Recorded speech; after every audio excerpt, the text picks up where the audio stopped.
وبركاته. الحمد لله رب العالمين، الصلاة والسلام على أشرف المخلوقين وعلى آله وصحبه أجمعين. أما بعد. Cinema മൂല്യരാഹിത്യത്തെ ജീവിതമാക്കുമ്പോൾ എന്ന വിഷയത്തെക്കുറിച്ച് ചില കാര്യങ്ങൾ സൂചിപ്പിക്കാനാണ് ഞാൻ ആഗ്രഹിക്കുന്നത്. The art is the most powerful tool to change our society. ഒരു സമൂഹത്തിൻ്റെ ഗതി നിർണ്ണയിക്കുന്നതിൽ അവിഭാജ്യ ഘടകമാണ് കല എന്നുള്ളത്.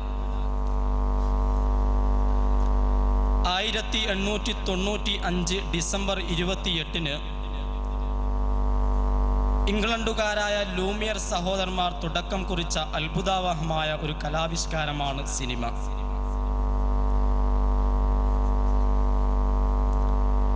മാനുഷികവും സാംസ്കാരികവും സാമൂഹികവുമായ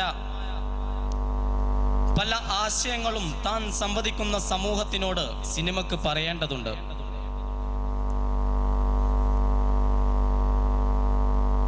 അപരന്റെ സങ്കീർണതകളും ജീവിത വൈഷമ്യങ്ങളും അപ്രപാളിയിൽ അവതരിപ്പിക്കുക എന്ന ഉത്തമമായ ഒരു മാനുഷിക ബോധം പഴയകാല സിനിമക്ക് പറയേണ്ടതുണ്ടായിരുന്നു.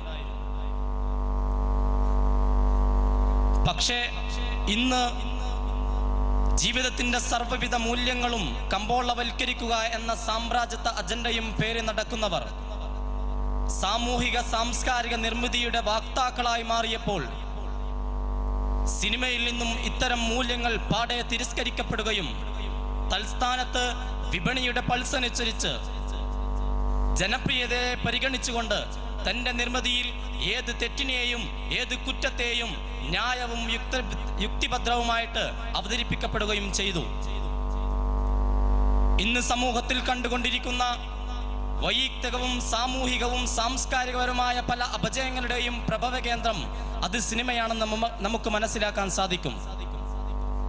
കാരണം ഒരു സിനിമയുടെ ഏറ്റവും അവിഭാജ്യ ഘടകമായ പ്രേക്ഷകർ, ആ പ്രേക്ഷകർ തൻ്റെ സിനിമയിൽ നിന്ന് എന്ത് സന്ദേശമാണ് ഉൾക്കൊള്ളുന്നത്, അല്ലെങ്കിൽ തൻ്റെ സിനിമ എന്ത് സന്ദേശമാണ് ആ സിനിമ സംവദിക്കുന്ന സമൂഹത്തിന് നൽകുന്നത് എന്നുള്ള ഒരു ബോധം, ഒരു ചിന്ത സിനിമാ നിർമ്മാതാക്കളിൽ നിന്ന് നഷ്ടപ്പെട്ടിരിക്കുകയാണ്.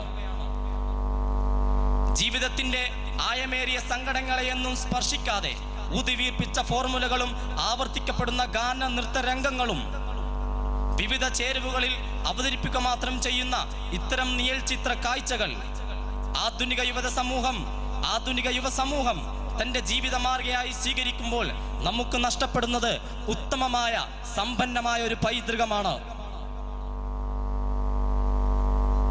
സ്നേഹത്തിന്റെയും സഹനത്തിന്റെയും പരസ്പര സഹകരണത്തിന്റെയും ഈറ്റില്ലമായിരുന്ന കൂട്ടുകുടുംബ വ്യവസ്ഥയെ വെറുപ്പിന്റെയും പ്രതികാരത്തിന്റെയും അസൂയയുടെയും വിള്ളനിലമായ നാനോ ഫാമിലി സിസ്റ്റത്തിലേക്ക് വലിച്ചിഴക്കപ്പെട്ടത് സിനിമയിലൂടെയാണ്. ഉത്തമമായ ഒരു സമൂഹത്തിന്റെ നട്ടെല്ലായ വിദ്യാർത്ഥി സമൂഹം വിജ്ഞാന വിപ്ലവത്തിന്റെ നിദാനമാവേണ്ട ക്യാമ്പസ് മുറ്റത്ത് കൂളിംഗ് ഗ്ലാസിലും പിരിച്ചുവെച്ച മീശയിലും മാത്രം ചുരുങ്ങിപ്പോയതിന് ആരാണ് ഉത്തരവാദി? തിരിച്ചറിവിന്റെയും ബോധനത്തിന്റെയും കാലമായ ക്യാമ്പസ് ജീവിതകാലത്ത് കാമത്തിന്റെയും ലൈംഗിക ചേഷ്ടകളെയും വൃത്തികെട്ട പ്രേമലോകത്തിലേക്ക് വിദ്യാർത്ഥി സമൂഹത്തെ എപ്പോഴാണ് വലിച്ചിഴക്കപ്പെട്ടത്? സമൂഹം നേരിട്ടുകൊണ്ടിരിക്കുന്ന ഇത്തരം ചോദ്യങ്ങൾക്ക് ഉത്തരമായി നമുക്ക് ചൂണ്ടിക്കാണിക്കുന്നത് സിനിമയെയാണ്. കാരണം ആധുനിക യുവ സമൂഹം നമുക്ക് പരിചിതമല്ലാത്ത ഭാഷയിൽ, നമുക്ക് പരിചിതമല്ലാത്ത രീതിയിൽ സംസ്കാരത്തെയും സംസ്കൃതിയെയും നിർവചിച്ചു കൊണ്ടിരിക്കുകയാണ്. ബോധവൽക്കരിക്കപ്പെടേണ്ട ഇത്തരം ആശയങ്ങൾ ഉണ്ടായിരിക്കെ, ബോധവൽക്കൽ നിർബന്ധമായ ഇത്തരം ആശയങ്ങൾ ഉണ്ടായിരിക്കെ വിപണിയെയും ജനപ്രിയതയെയും മാത്രം പരിഗണിച്ചുകൊണ്ട് തൻ്റെ നിർമ്മിതിയിൽ ഇക്കിളി മസാലകളെ മാത്രം പരിഗണിക്കുന്നവർ യഥാർത്ഥത്തിൽ വിപണിയുടെ കൂട്ടുകാരും കലയുടെയും സംസ്കാരത്തിൻ്റെയും ധ്വംസകരുമാണ് എന്നുള്ള ഒരു ചിന്ത മാത്രം നിങ്ങളിലേക്ക് ഇട്ടുകൊണ്ട് വാക്കുകൾക്ക് വിട. ശ്രോതാക്കൾക്ക് നന്ദി. അസ്സലാമു അലൈക്കും വറഹ്മത്തുള്ളാഹി.